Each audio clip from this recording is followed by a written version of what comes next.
Welcome to the New Abbey YouTube channel. We are a Jesus community telling the biggest story of God in Los Angeles, and we're excited that you're joining the conversation with us today. Enjoy. So we believe in conversation here. We believe that the person up front doesn't have all of the answers for your life. We believe that God is speaking through every single person, that we're all made in the image of the divine. So would you find 3, 4, 5 people around you? We just have a nice light question for you to start off with today. What are you most tempted by? Enjoy.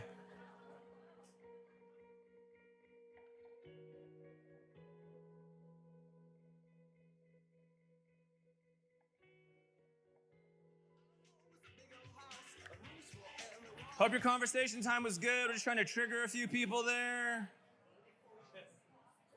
We're coming back from a dinner last night, and for whatever reason, I just told my wife, hey Siri, would you play Audio Adrenaline, my father's house? Wow. It just hit a deep chord within me that was very odd. Nobody? Anybody like that song? Come on. It's like triggering, right? Yeah. The what? 5 Iron Frenzy? Who's that? No, I don't know. It's like Jars of Clay or something? It's like that. Yeah. Oh, we did? All right. No, I love that stuff. Sometimes you just come across it and you're like, wow. Like no matter how, it's been like 20 years, but when I hear it, I know every word, right? Like anyone still know the hand motions like waves of mercy? Yeah. Oh yeah, I see people doing it there. You got it? Any other good ones? Yeah. Let's see. Oh, what was the other one that someone brought up last night? I'm trading my sorrows.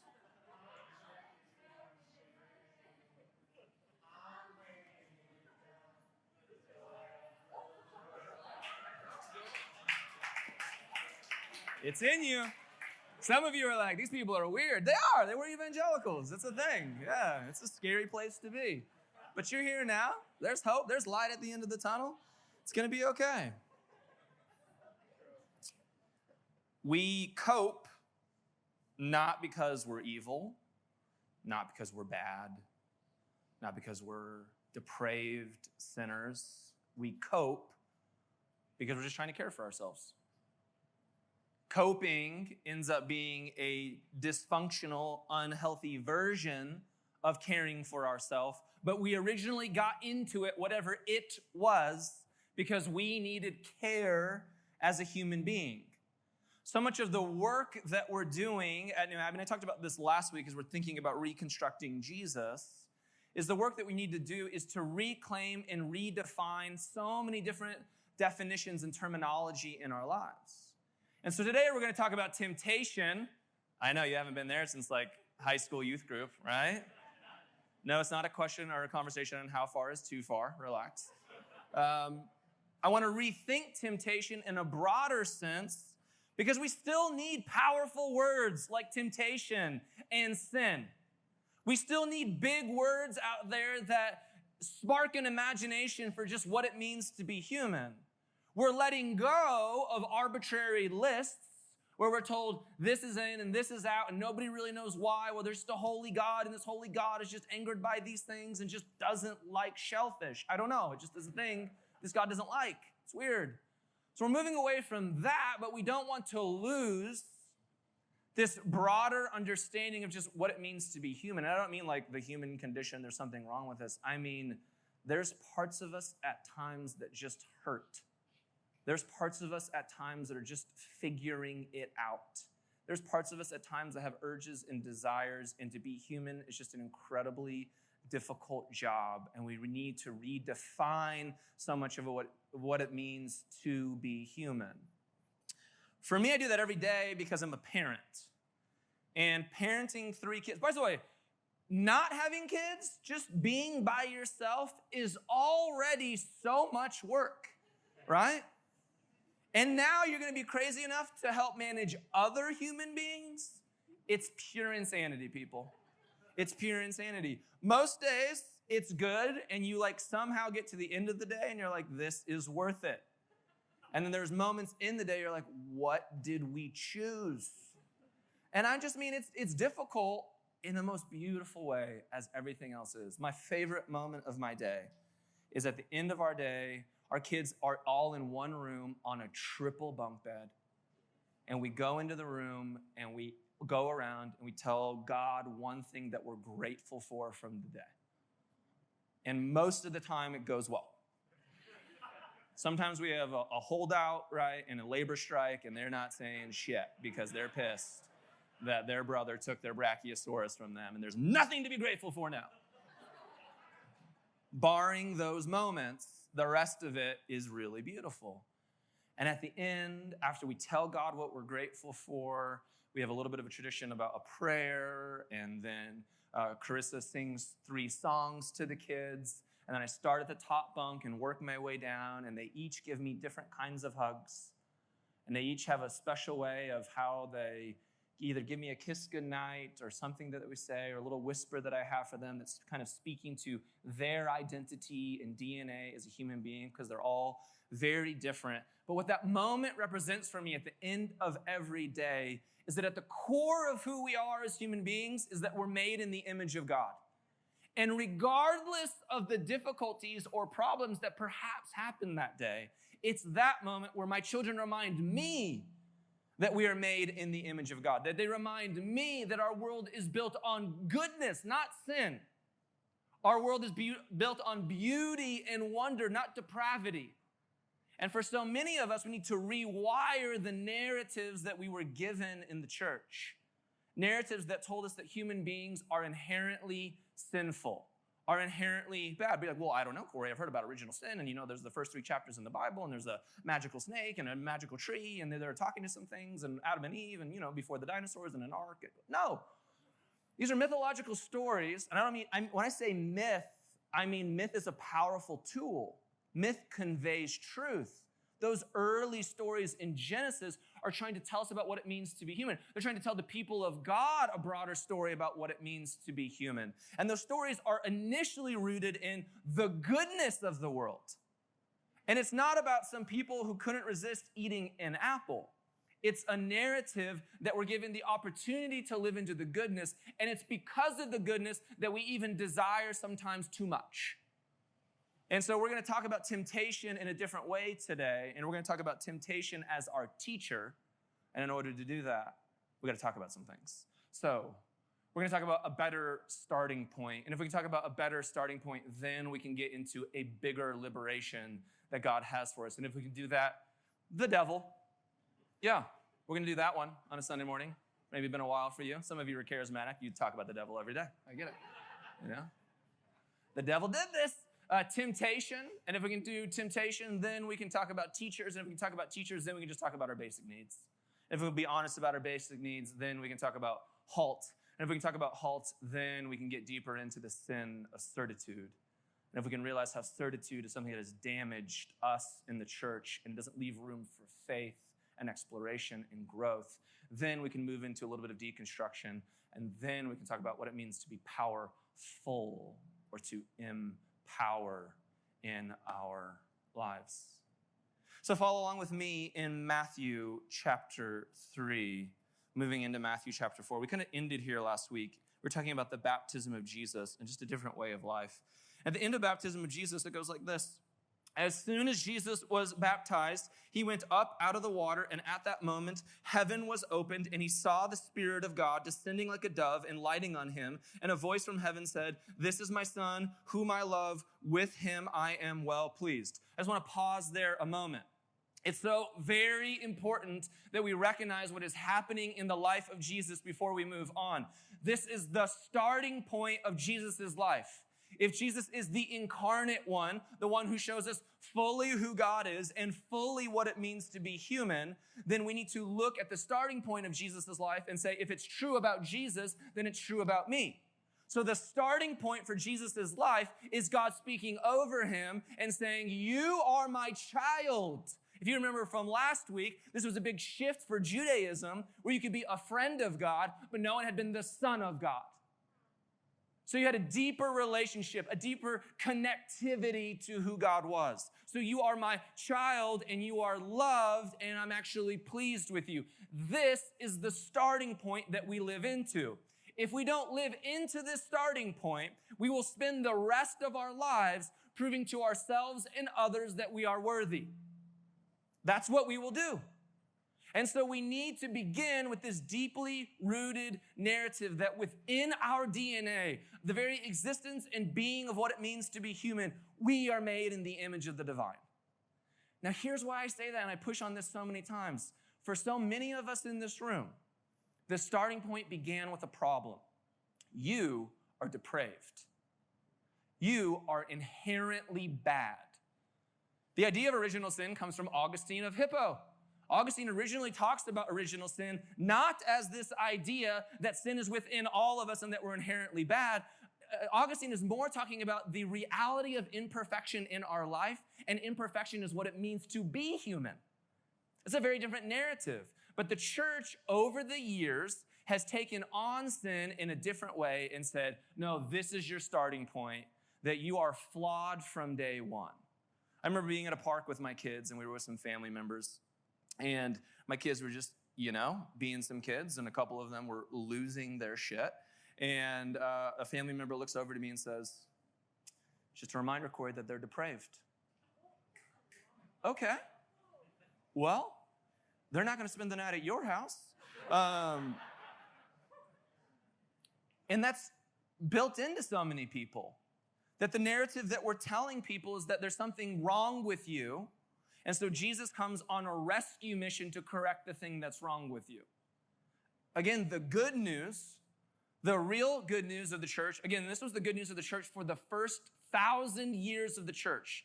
And it was called theosis. I say it all the time, and I keep saying it until people do enough Wikipediaing on it.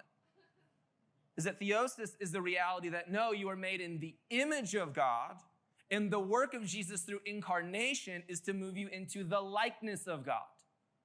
It's the reality that, of course, there's sin in our lives, but you're not starting off as inherently bad. You're starting off as inherently good. And the work of Jesus is to move you into that likeness, and that's why you follow Jesus. It's a very different trajectory for your life.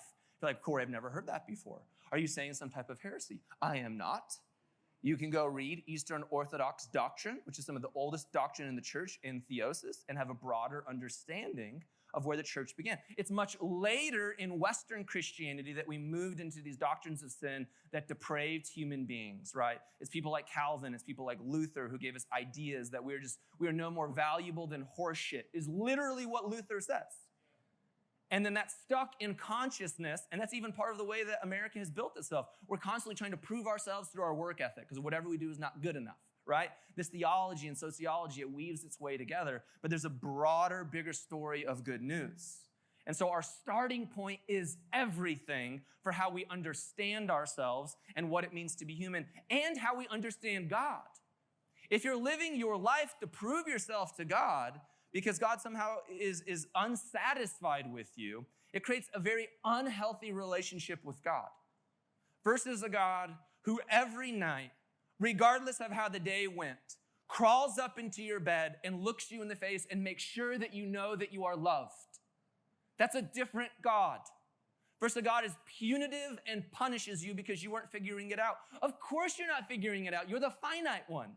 God is the infinite one who is so holy, so other, that this God has a broader perspective on your humanity and your life and can care for you. So if we can understand that starting point, then we can move into understanding temptation and the reality of what temptation is. By the way, just go with me here in this story. At the end of chapter 3, it says this: "This is my son whom I love, with whom I am well pleased." And if there was no chapter marks here and you got to this next part of the story, wow, that's a transition. Then Jesus was led by the Spirit into the desert to be tempted by the devil. Okay. This movie is happening rapidly. Because right here, Jesus, Spirit of God, loved, in scene, you're being tempted by the devil. Okay. There's some things going on. Now, temptation is defined like this. It's a desire to engage in short-term urges for enjoyment that threatens long-term goals. This is a psychological definition I think that's helpful for us because it's actually practical. And what we're trying to do is move ideas like temptation out of the realm of some difficult religious ideology that doesn't serve your life, where you're just trying to please God or check off a list, but it doesn't practically shape who you are in the way that you're transforming as a human being. Now, as a human being, each and every one of us have goals and ideas for our life. Hopefully, the goals that you are rooted in they're rooted in you because you have a starting point that you are loved by God. But we have all kinds of different aspirations for who we are as human beings. And most of our aspirations are not bad aspirations. The vast bell curve of humanity is to do things like eat every day. I know, it's wild. To have a place to sleep where you feel safe. I know, we're just depraved human beings that want to eat and sleep, right? You want to be loved and have intimacy. Oh my goodness, right? This is how we are wired as human beings, that we have long-term goals that are meeting those basic needs. And then what happens at times is we make short-term decisions that actually pull us away from those long-term goals. Let me pause here and do a little commercial break on sexual decisions. This is going to be a fun one. Here we go. Sometimes there's people like clapping, sex. I don't know what that was. It was good. We're there. That's good. That's good. Sometimes in a place like New Abbey, what people think that we're doing with deconstructing and reconstructing is that what we're saying that you can just do whatever you want whenever you want it. And that's not what I'm saying. I don't think that's a healthy theology of God. I don't think it's a healthy relationship with God. What we are saying is you have to go do the hard work. There's not an arbitrary list that just works for every single human being. You have to go figure out, am I living into wholeness? Am I living into health? Or am I living into the disruption of shalom? And even more than that, where maturity will take you is, not only am I living into wholeness, but do my decisions promote the wholeness and well-being of the people who I'm choosing to engage with? It's a very different way of living. And one is not some arbitrary list about what skin touches what skin. Who cares? Not really interesting. What is interesting is a way of life that promotes wholeness and healing in the world. And you have to go do the hard work of deciding, are you participating in that for your life? And by the way, take anything and you could talk about it that way. My eating habits.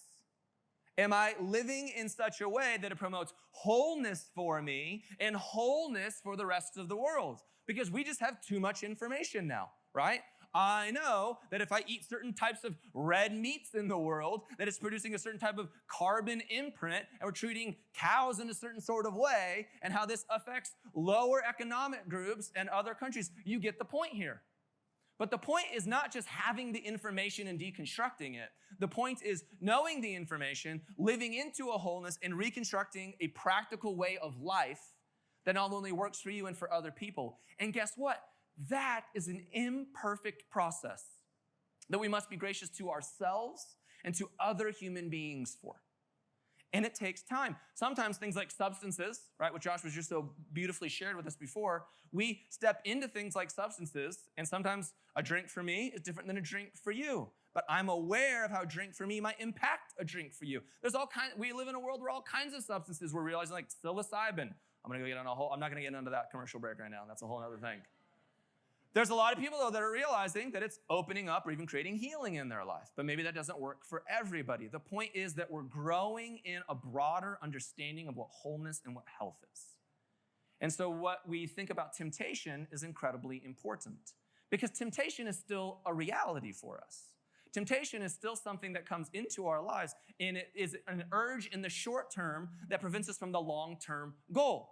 I would imagine that all of us in this room desire intimacy, care, and love by somebody that we're in a committed relationship with, that when we're 80 years old, that person is holding our hand on Christmas morning. Does anybody not want that?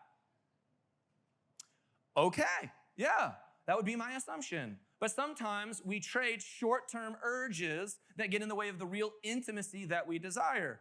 Corey, are you saying that if we have sex ever, that we're horrible human beings, and are you promoting an abstinence theology that was created by a purity culture and evangelicalism in the 90s? I am not. Nobody is signing a purity pledge today. Breathe. If you are uncomfortable, that's exactly where you should be today. If you're like a little conservative and you're like, I don't like the way he's heretically talking about temptation, this makes me very uncomfortable, good. And if you're liberal and you're like, well, I'm going to do whatever I want and nobody can tell me what to do with my body and I'm uncomfortable with the things you're saying, good. That's the place to be. Because we learn from uncomfortability. And that's the story of Jesus that we're looking at here. So it says this, then Jesus was led by the Spirit into the desert to be tempted by the devil. After fasting 40 days and 40 nights, he was hungry, and the tempter came to him and said, if you are the Son of God, tell these stones to become bread. So the story here is picking up on the Exodus story. The Jesus story is picking up on a previous liberation story and is trying to expand it. That Jesus was sent into the desert just like the Israelites were sent into the desert after they were exodused from Egypt, right? And now what happened in the Egypt story? God split the Red Sea, liberated those people, and moved them into the wilderness. And it's in the wilderness through temptation that they were actually matured. Again, never the way that we actually want to grow as human beings, but almost exclusively the way that we grow. I say it all of the time. I would love for my greatest teachers to be Bali and margaritas. They tend not to be. Great places to rest, relax, figure some things out. My greatest teachers tend to be uncomfortability, loss, pain, sorrow, suffering. Well, this is a little bleak and glum, Corey. No, it's just the way to be human. It happens. This is often how we figure things out. It's often the reason that we evolve into a different way. So in this Jesus story, Jesus is given a better starting point about who he is, just like the Israelites in the Exodus story were given a better starting point about who they were. They were not slaves to Pharaoh. They were, right, the chosen children of God. A bigger narrative that they were given. And once they had a better starting point, now it's time for some refinement and for some maturity. So if you're in a place of deconstruction right now, and you have a better sense of your identity, and you have a better starting point for who you are, now it's time for some maturity. Maturity is the thing that's going to get the next generation to a place of health. We're not just deconstructing to deconstruct. We're deconstructing to reconstruct something else that will hopefully move humanity forward in a different way. And so temptation becomes a teacher for us, and we are often tempted when we're in the desert, when we're in the wilderness, when we're in places of uncomfortability. So if you find yourself tempted in life, desiring things that is an immediate urge that is taking away from your long-term goals, it's not because you're evil and it's not because you're bad. It's because you're a human being who's trying to care for yourself. And so listen to the thing that you're being tempted by. Your temptation is telling you something that is going on within you. The first temptation of Jesus is that the devil comes and says, turn these stones to become bread. And Jesus answers, it is written, man does not live on bread alone, but on every word that comes from the mouth of God. The first temptation is around our own self. The first temptation is understanding our basic needs, that we all have basic needs. And that this idea that if you're in the desert and you're starving for 40 days, are you evil because you want to eat bread? No. That temptation is rooted in three different things. Temptation is rooted in our individual self. Temptation is rooted in systemic powers as well. And so sometimes we live in a world of systemic issues where people are hungry or people steal. Why? Because we're not adequately providing for them. You need to steal because we haven't provided and cared for your basic needs. And as human beings, when our basic needs are not met and we don't have the ability to communicate for it, we often are tempted to step into short-term desires that get in the way of our long-term goals. That's true of how we operate as individuals, and it's true of how we operate systemically. And so when you feel like your basic needs, that there's a temptation on your basic needs, it doesn't mean you're evil. This is a great chance to listen to yourself and say, what might God be teaching me and how might I grow here as a human being? One of the things that I learned in 12-step rooms over 10 years of sobriety is that this phrase called HALT. That if you're having a bad day, you just ask yourself this really simple acronym. Hungry, angry, lonely, tired. When we are hungry, angry, lonely, tired, we tend to do weird shit. That's pretty much all that it is. Are we tempted human beings who are depraved and who are evil? No, you might just be hungry. If you had that really difficult conversation with your mom that morning and you wonder why everybody is pissing you off at work, you're angry. If you're feeling in a place where you don't feel connected and you're not experiencing intimacy, maybe you're lonely. And when you're lonely, you tend to do things that don't meet your long-term desires and goals. Maybe you're just tired. How many of you just feel tired this morning? Yeah. Sometimes we're just worn out. We've had busy and full weeks. We just lived through COVID with one another. And we probably had some weird temptations last year because you're just by yourself sitting. You are hungry, angry, lonely, and tired for the last year. And that doesn't mean you're evil. It means that this temptation is showing you something about where you're at, and it gives you the opportunity to have a bigger perspective for who you are. This story goes on to say this. Then the devil took him to the holy city and had him stand on the highest point of the temple. If you are the Son of God. By the way, the story of the devil here, and we don't even have time to get into the devil thing. That's another sermon for another day. I'm looking at the time. I'm like, I'm not going to do that to you people. But I will say this. The devil is an internal framework. We can talk about a personification of evil at some other point. But a lot of times, really what the devil is our own demons inside, an inner voice that we need to listen to in some way. And what that inner voice tends to do when we're hungry, angry, lonely, tired, and more complex things is it tends to challenge our identity. If you are the Son of God, if you are really loved and made in this image, and if you are truly delighted in, right, it challenges our true identity.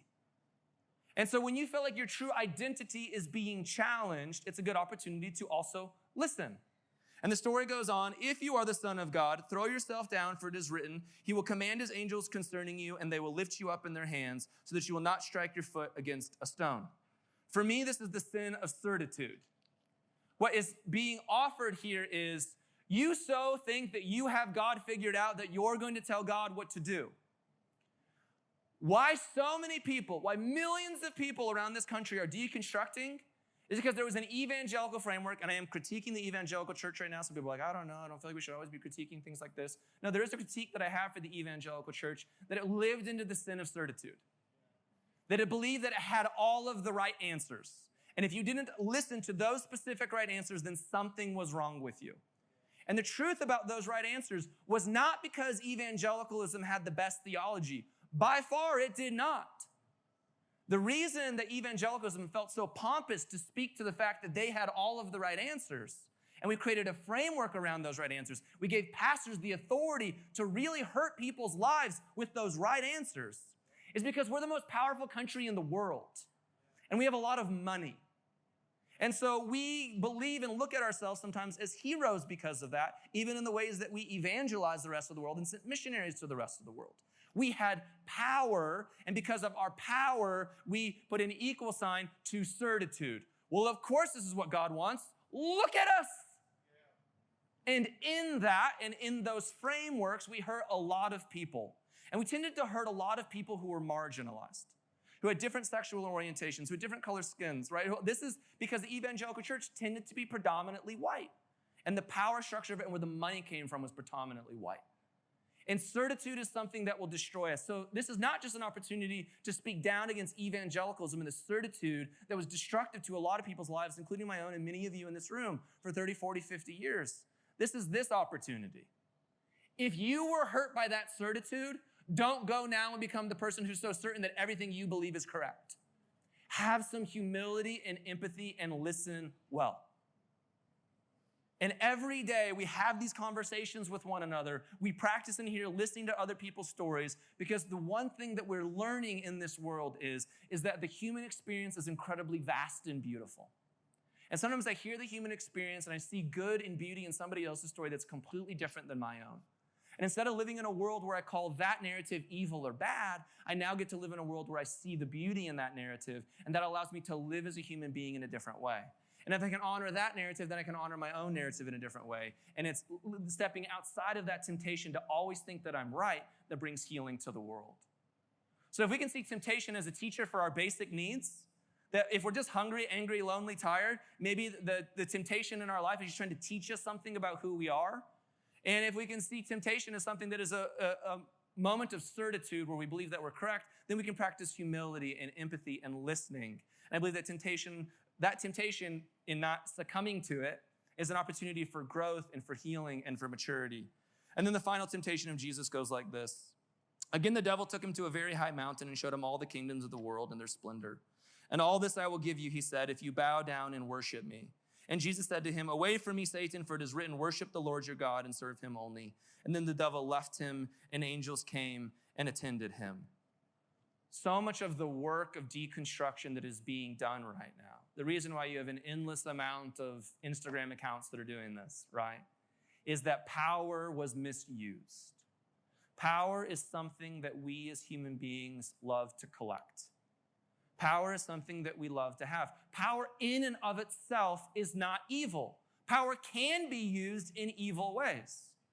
And so when we are tempted for more power, we always have to ask ourselves questions. Because many of you, let me say this way, all of us have power in this room. Don't let anybody tell you that you don't have power. You have power. You have power over yourself. You have power in other relationships. You have power in the habits and consumption that you have for the rest of the world. You have power to change systems. Now, you might say, well, I don't know, within my own family. Every dynamic, there's an opportunity for you. Every relational dynamic in this world, there's an opportunity where you might have power. And so it's a good opportunity to take stock of your life and say, what are the places in my life that I actually have power? And in those places of power, am I content, satisfied, or do I constantly want more? If what you're saying is I constantly want more, that's a good opportunity for temptation to be your teacher right there. Because when we want constantly more and we're not satisfied and we're not content, what happens is that we constantly want to consume to be more powerful. And when we're making ourselves more powerful, then we're neglecting the needs of others and we're not empowering. And so the question that we always need to be asking ourselves is, with the power that I have, am I collecting more for me, or am I using my power to empower others? You might have the power of a kind word today. Do you use it? You might have the power of generosity today. Will you give that gift? You might have the power of caring for yourself today. Will you choose to turn off your phone and take a little Sabbath for yourself? You have inherent power. And when you use that power to care for yourself and to do good and make that choice every day, it's then and there that you make the world a healthier place. Temptation in the world of deconstruction is not something that we need to avoid. We just need a better starting point for how we understand ourselves as human beings. We need a better understanding of what sin is, moving it from an arbitrary list to a broader definition of the disruption of shalom, recognizing that we all crave wholeness and health in our lives. And there are times that because we're hurting, we succumb to temptation because we're trying to care for ourselves. It's not an excuse to do it, but it is a reality. And if we can see that temptation in our lives, if we can allow it to be a teacher for us, then we can find healing, then we can find transformation, and then we can practice in maturity with one another. You're going to get into your groups, and you're going to answer this question. What can temptation teach you? Enjoy.